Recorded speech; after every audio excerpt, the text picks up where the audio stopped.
हमारे साथ, और सिद्धार्थ दवे जी जो कि युद्ध, रणनीति और अंतर्राष्ट्रीय मामलों के साथ राष्ट्रीय सुरक्षा के और षड्यंत्रों के भी जानकार है, मतलब वो षड्यंत्र करने वालों को जानते हैं, इस एंगल से मैं कह रहा हूं। तो इसलिए इन सभी के साथ आज आपको हम यहां चर्चा पे जा रहे हैं। थोड़ी देर बाद कुछ कॉल खोलकर भी आपकी प्रतिक्रिया लेंगे, सोशल मीडिया पर आपके कमेंट को भी दिखाएंगे।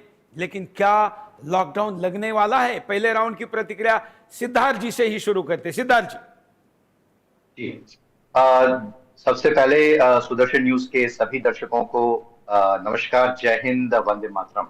देखिए, आज की परिस्थिति में सबसे बड़ा वायरस अगर कोई है तो वो अफवाह है। तो अफवाह जो है वो अभी सबसे बड़ी वायरस है। और जो तस्वीर हम देश के अलग अलग शहरों में देख रहे हैं सुरेश जी, लंबी कतारें, जरूरत से ज्यादा खरीदारी, पैनिक नहीं, पिछली बार भी यही हुआ था, लेकिन पिछले बार लॉकडाउन हुआ था।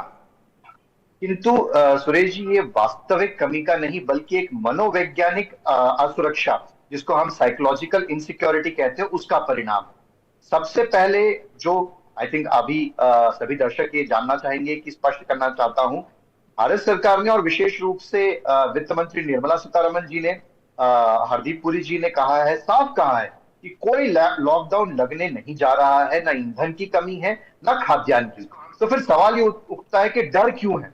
तो डर इसलिए है क्योंकि अफवाहों का जो बाजार है वो तेज हो रहा है, और कुछ जो राजनीतिक बयानबाजी जो है वो इस डर को और बढ़ा रही है, हवा दे रही है। लेकिन अब जो है भारत जो है वो अलग भारत है। हमारे पास एक मजबूत सप्लाई चेन है, बफर फूड स्टॉक्स है, बेहतर क्राइसिस मैनेजमेंट सिस्टम है, और सबसे महत्वपूर्ण हमारे पास अनुभव है। जो कोरोना के टाइम का जो अनुभव है उससे भी हम सब सीखे हैं। और सबसे महत्वपूर्ण बात पर मैं आता हूं, वो है 140 करोड़ नागरिकों की जिम्मेदारी। सुरेश जी, किसी भी, अभी ये जो क्राइसिस है ये ग्लोबल क्राइसिस है, और ग्लोबल क्राइसिस के सिचुएशन में सरकार अकेले देश को नहीं संभाल सकती, देश को संभालते हैं उसके नागरिक।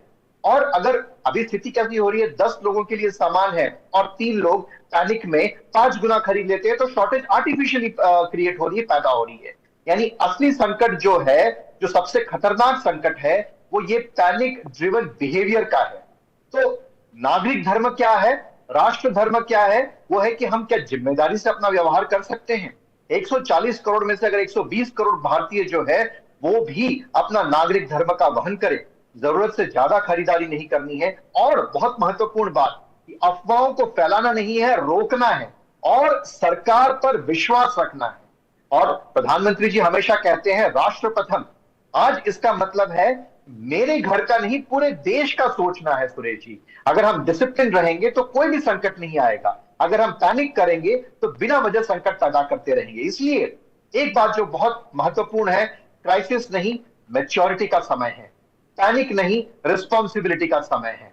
और जैसे कि आपने शुरुआत में भी अपने उसमें कहा, ये जो पैनिक बाइंग है वो एक आर्टिफिशियल क्राइसिस को क्रिएट करती है, असली कमी नहीं है, ये बिहेवियरल क्राइसिस है।